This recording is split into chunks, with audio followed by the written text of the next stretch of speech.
This is the brand new Renault Scenic, now fully electric. I've had it for a week, racked up a good few hundred kilometers on it in all types of conditions, and it's become one of the more impressive cars I've driven in the last couple of years.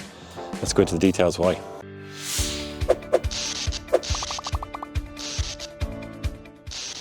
So let's see how we get on for space inside the Scenic here. So I've got this set up for myself. Now for a bit of context, I'm 6'2" or 1.89 meters and a little bit gangly legged, let's be honest. So how do I get on? Well, first of all, seats are very, very comfortable, but it's you're sitting up a little bit higher. It is that crossover SUV styling, and you can notice that big chunky battery pack underneath, so you have to lift everything up anyway so they can set the car on top of that platform. But I've got plenty of head height here. Now I have the seat set all the way down to the bottom, and I have about that much up to the glass roof. Now you've got reach and rake on the steering wheel just there, so you can find that kind of comfortable position, because the window ledge just here is quite high and the door handle is quite low, so to find that comfortable position to rest my elbow, it's nice to have that adjustability on the steering wheel. But for me, yeah, there's plenty of space here as well, and being an all-electric, as in a dedicated EV platform that this car is built on, you don't have that shaft running down the middle of the car, and as a result I've got so much space here and it feels real open and airy. And because we've got one of the top specs just here, we've got that electrochromatic roof. I'm going to show you that in the video, but it makes it feel really spacious, airy and light in here. But let's see how this gets on the back, because at 4.45 meters long, we're possibly not optimistic. So first of all, in the back here, really wide door opening, which makes it handy to get in and out. And just a reminder, 6'2", gangly legged, so we're not being optimistic here. But look at that. There is absolutely loads of space. So I'm sitting here comfortably and I've still got about that much leg room. Head height, even if I stretch up, I cannot get even close. So I've got about, let's see, do that much headroom just there. And I am so impressed by this. And with that glass roof as well, it just feels really open and airy. So plenty of space in here. Now, I can just about get my toes underneath there. And, you know, this is like, I tend to make cars look bad sometimes because I'm a little bit taller. And you get in the back, like I had the 5 Series, BMW 5 Series recently. And it was just a little bit tight on space for me to get myself in this position in behind the other one. And this one has more space. Absolutely fantastic. And the quality of the materials follow through in the back here. A lot of recycled stuff, but you've got the carpeted door bins there, stop things rattling around. I've got 2 pockets just here and another one down lower just there. Oh, it's just brilliant. 2 USB-C sticks. You've got the flat floor across the back as well, so it just makes it that bit more comfortable. And yeah, look, I can fit in there as the third adult. In terms of shoulder size, you know, with 3 bigger adults, you might start to struggle, but that's the same in pretty much any car. And yeah, just really, really impressive. Oh, yes, here's another thing as well. This armrest that folds down is absolutely brilliant. Love it. You can open it up there as well. These little things just swivel around. You can hook your phone in there. Let's give that a shot. Yep, there we go. 2 cup holders. It's carpeted as well. I've got 2 more USB-C sticks in there. This is brilliant. Yeah, hugely, hugely impressed with this. Considering the size of the car, you know, the footprint of the car, there is just so much space in here. Brilliant. On the motorway now, so sound insulation is kind of coming to the fore, and the Scenic does a decent job on it. It's definitely not as quiet as some of the, you know, those kind of more luxury German brands that I've been in recently, but it's still very nice. I'm not getting a huge amount of road noise. Now I do get a little bit of wind noise, which is coming off either the A-pillar or the wing mirror. I can't fully tell, but it's definitely from that region just there. A little bit of wisp of wind, but that's because I've no radio on. I've no combustion engine with any vibrations or noises coming from it. So you're exposed to everything. You hear everything in this. So I think on the whole, it's quite poised and comfortable and relatively quiet. There's better out there, but it's still good. So it's obviously different from the previous Scenics that we've seen in the past. This one is a 5-seater, but it still does have an opposing front end to it. It's still bigger in that more kind of SUV style, although this one, in ways anyway, defies categorization like that. Now, it's all very new down here. You've got the newer Renault logo just there, but then you've got all these little, I don't know what you call them, embossments in there, although this one is patterned. That's sheer glass just there with a pattern in behind it. A little bit of air intake underneath for cooling and a camera at the front. And I think it looks quite sharp here. It dips down very sharply at the front. Helps with a little aerodynamics perhaps. And you get that again over here. A little bit of air curtain around the side, and you get all these new kind of light signatures. So it's quite angular in many ways just down here, with a little bit of black plastic trim all the way down the front, but I think it carries it quite well. From the side, we start to get a better picture of the size of this car. Now, it's still, for me, distinctively that kind of crossover SUV styling. A little bit of a sloping roof as we come down towards the back here. But it's much shorter, especially with the Scenics that we've been used to over the last few years. So it's only 4.47 metres long, which is actually quite short when we talk about cars in this class, really. Now, tall, definitely that SUV style, 1.57 metres, but not as big as you might think. And overall, I think it looks really, really well from the side. Now, we're on these Oracle diamond cut alloys. So the alloy is in there, but there's a few of those plastic inserts just to help with aerodynamics, because this is an EV and we want to crack as much range as we can out of it. We're on 20s here. It does come on 19s also, but we've got one of the higher spec versions of it. And it looks pretty well, I think, with these flush door handles that pop in and out, just like that. And a little bit of plastic trim down the end just there. But look, those kind of scuff guards, I don't mind that at all. And I think, yeah, this looks really, really well. Around the back, and I still think the Scenic looks quite sharp. So what we're seeing here, well, they've stretched out the back as well. It is slightly sloping of a roof line, and it's not as boxy as some of the competitors, which do come all the way out here and then have a more sheer drop down. So you lose a tiny bit of space in there, but it still does really, really well and makes it look that little bit more sleek. Not going to say sporty, because that's not what we're after in a car like this, but I still think it looks well. You get your wiper just there and a little bit of a spoiler at the back and your shark fin aerial. And overall, I think it does look quite sharp with those kind of piano black accents around the light signatures. Yeah, for me, this looks quite well. So we are into the Scenic. Time to take it out for a spin. And normally I start these shots when we're actually out on the road, but I want to start in here just because this car just works so well for me. The second I sat into it, I just went, oh, this is nice. But I just love the fact that it's got Google built in here. The displays are really good, great resolution. The functionality in them is really, really good as well. So I'm dropping this car back now, and sad to be dropping it back actually, but just I've got Google built in here. So I open up Google Maps, type in where I'm going, and no, that's right. Oh yeah, there we go. There's lots of different places with the same name. There we go, Sandyford in Dublin.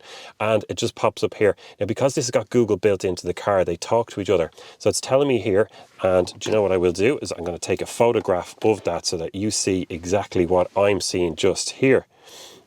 In fact, what I can do is make a video of it just there. So we are heading from where we are now in Drogheda over to Firs Road in Sandyford, and it's saying that I've got 86% now, which is an indicated range of 463 kilometers, and that we will arrive there on 67%. So this thinks that we're going to use 19%, and if we were to do the return journey, we'd get home then on 51. And this is a great thing to have. So if you want to, let's say, X out of that, and we're going to go across the country over to Galway, let's say, Galway City in Ireland, and it'll just calculate that. So there we go, we'll have 15% when we arrive, but obviously not enough to get back.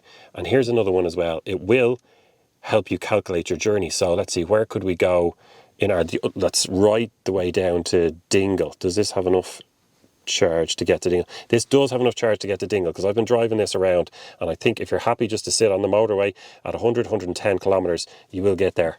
But let's say Dingle, County Kerry, and it's saying that we would need to charge on the way, but look, it's suggesting charging places to go. There's a 22-minute stop at a 200 kilowatt station, and that gets us enough to arrive on 23%. It's just brilliant, which is a nearly 400 kilometer drive. Now, I think if you were careful, you'd do that without charging, but anyway, there we go. But we're not going to Dingle. So I just wanted to show you that feature just there.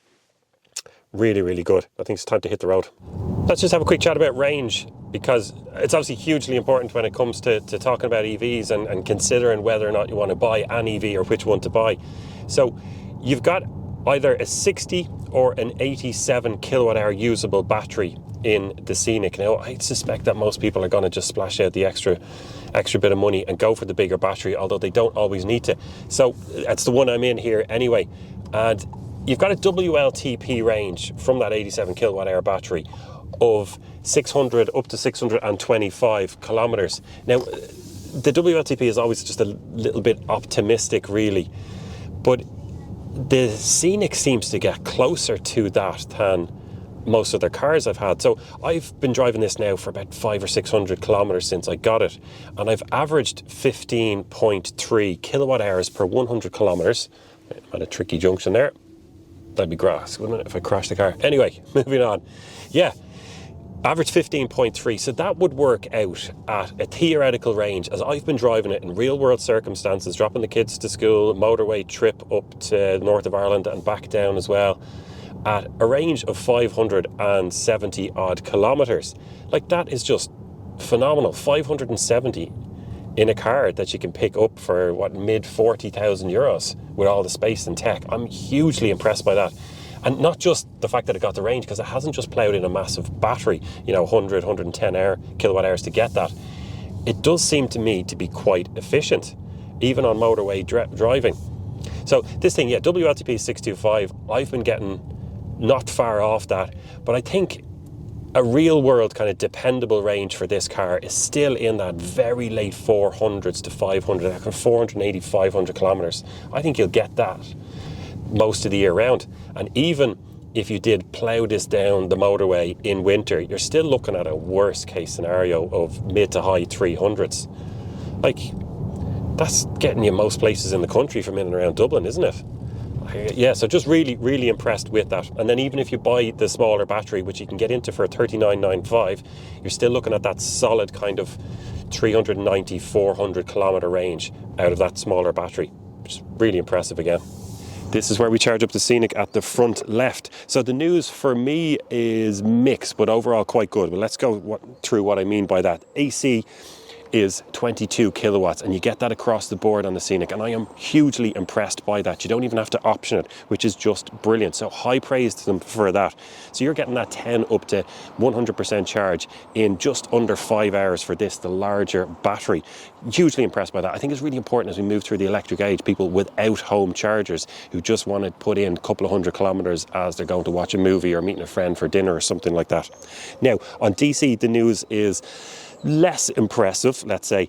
It's 150 kilowatts, which is quite reasonable. It's just that some of the competition is going up past 200, even 250, 230 to 250 for the likes of the Ioniq 5, for the Kia EV6, the Tesla Model Y. So 150 isn't amazing, but that will average 95 kilowatts from 10 up to 80% charge, which is kind of a standardized metric that we use, and that takes 40 minutes. But as I said, some of the competition is even close to half that, kind of under the 30-minute mark. So I think the fact that this is an 87 kilowatt hour usable battery, they potentially could have done a little bit better there. But having said that, we're only talking about an extra 5 or 10 minutes on those motorway stops if you happen to be doing a journey of a few hundred kilometers. So yeah, overall, I think that 22 AC is absolutely brilliant, and the 150 peak it's all right. I'm enjoying how the Scenic is set up, and it's a good chance just to mention it now because I'm coming up to a ramp here and I'm at 40 kilometers an hour. And it's taken it well enough. Now, it is a firm setup, relatively speaking. Of course, you want to buy a high-performance sports car, it's going to be a lot firmer than this is. But relatively speaking, for one, the mid-sized SUV, it is on the firmer side. And here's another ramp coming up now as well. This one's at 45 kilometers an hour. And it takes it really well. It finds its position again quickly. Would I like it to be a little bit squishier and more marshmallowy? I probably would, because the kind of driving that I think most people are getting this for is just for ferrying kids around or putting the dogs in the back, or they just need a little bit of space. And here's another ramp here.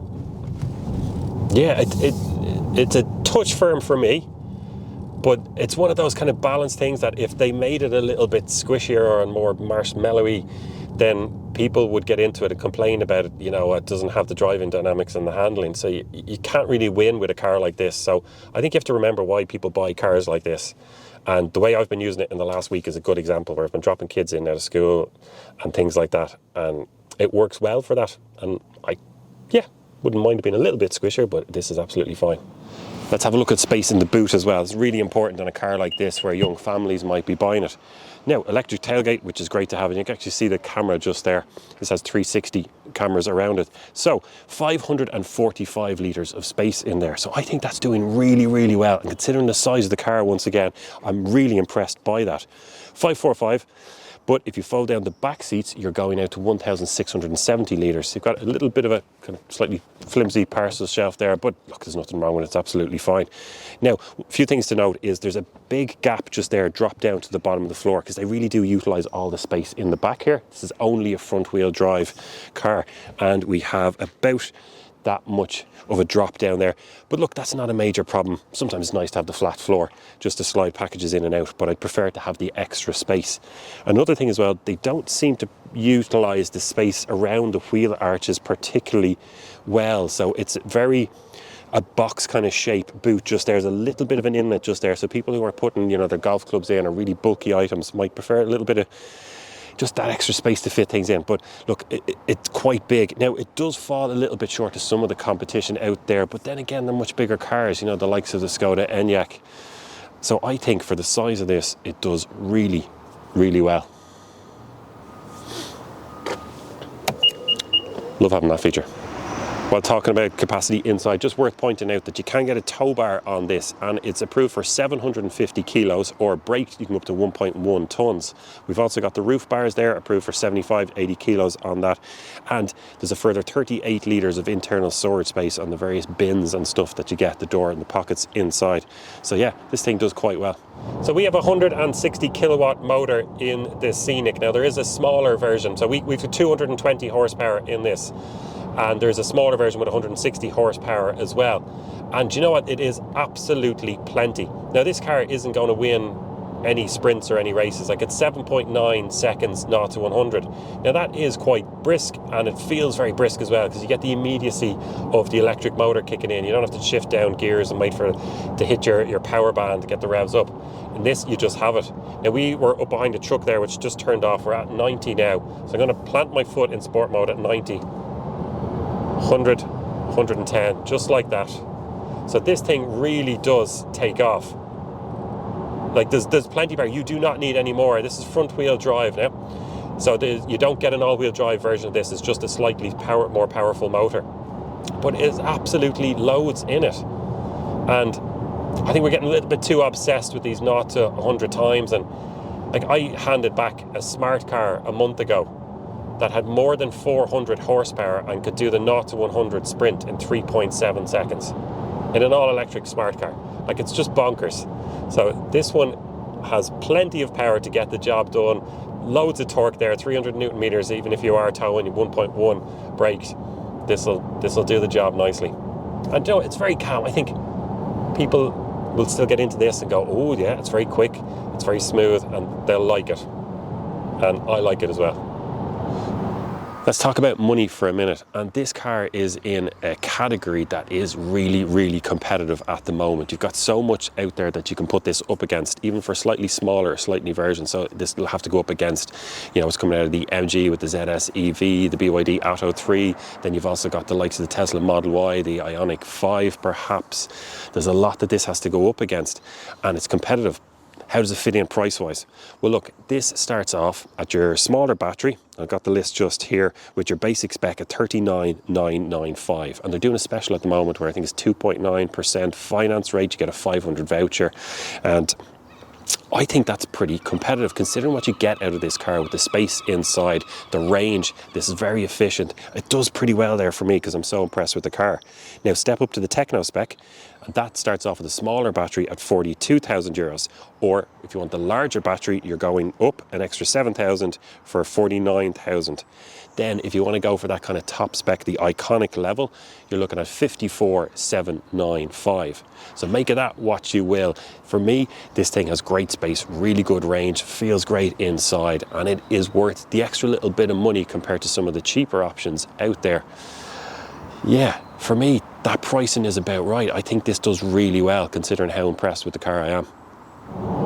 Have to talk about the cruise control in this because I'm really impressed with it, and I'm starting to see it on a lot of cars in kind of the last six months or so, the newer ones that I'm testing. So it's a little bit more common now. What I'm talking about is that level 2 assist on the motorway. So at the moment I don't have anything on. I can see a couple of trucks up ahead, So I'm going to set the cruise control now, and it's just a flick of a button, just like that. You press set, whatever speed you're at, we've now set it to it. But it's adaptive cruise control. So if I flick the speed up a little bit, actually, do you know what? Let's leave it at 100 there, because I'm catching those trucks. So or if we go up to 105 or 110 with a long press, we're speeding up. Now I can feel the car slowing down. So I'm not on the brakes at all. And this is really interesting and really impressive as well. So what the Scenic has recognised, that there's a truck up ahead and it's slowed me down, and now I'm tracking that truck at a certain distance at 93 kilometres an hour. But when it was slowing me from 100 down to 93, it doesn't put on the friction brakes.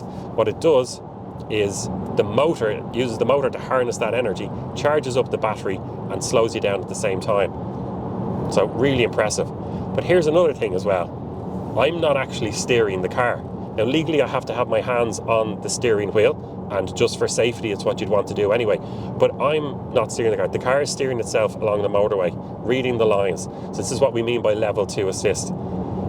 So I have no input now at the moment. I'm not braking, steering, or accelerating. It's just doing everything, and it's recognising cars, and you can see the display here in front of you, where it's actually seeing cars passing me by. And it makes for such a relaxing drive. You just plop the elbow up there somewhere and munch up the miles. And this thing will easily do 350, minimum 350. It'll still do 400 kilometre motorway driving. And it just chews them up. I've angled the camera like this just to show you one of the little party pieces, and it's this glass roof that goes all the way from just in front of my head here to about the level of the head of the passengers in the back. And it's this, I think it's called electrochromatic. So we don't have a physical blind that scrolls back and forth like you'll get in pretty much any other car. The only other car I've ever seen this in is when I was in Spain at the launch of the VW ID.7. But look at this, right? Let's click on the blind, not a physical one. It just swipes up in stages, and you're seeing that now. And then press it again to do the second half of it, or a long press in the first place, and it just goes all the way up. And now you're blocked out, and it really does work. You don't feel the sun's rays, and I have driven this when it's been in blaring sun. In Ireland, yes, we do get sun in Ireland from time to time, and it really does work. It blocks it out, and the kids absolutely love this when they're sitting in the back. The fact that it's a glass roof anyway, but the way you can slide this back, they think is really, really cool. And look, is a little bit of a gimmick.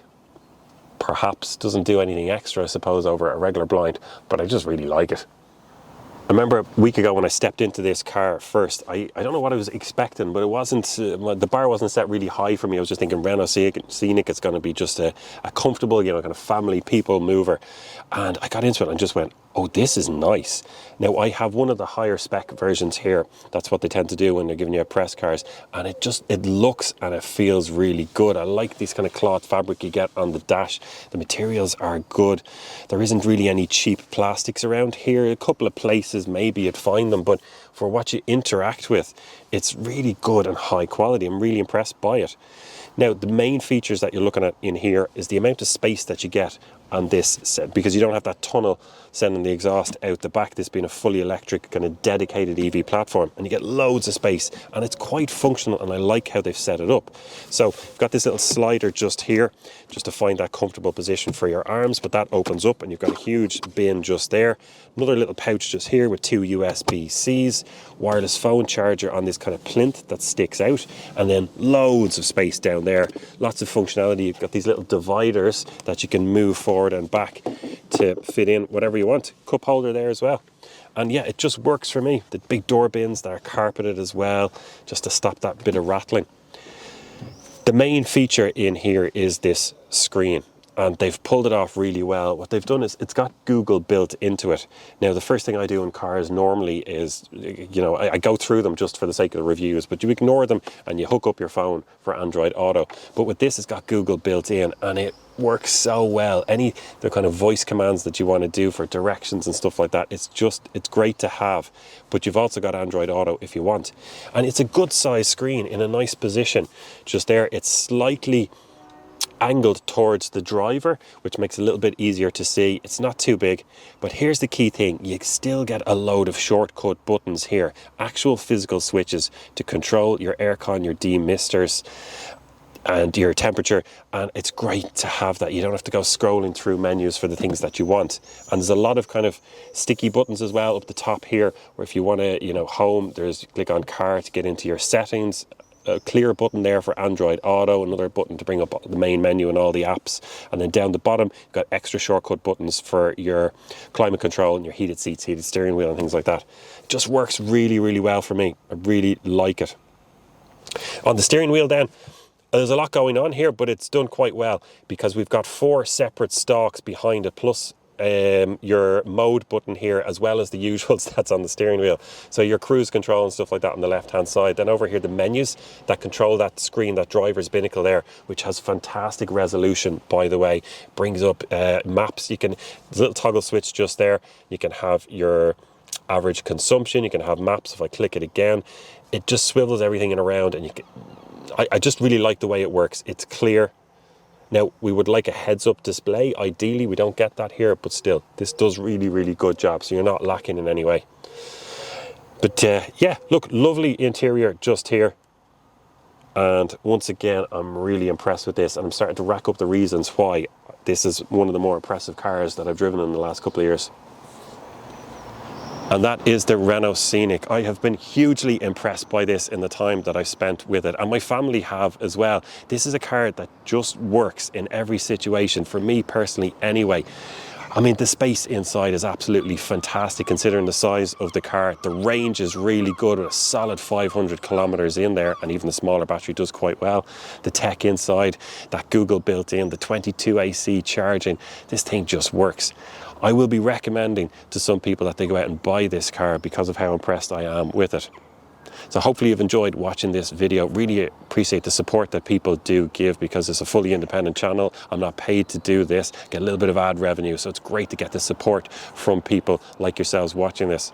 So thank you very much for watching it. Please do subscribe if you haven't already, and we'll catch you on the next one.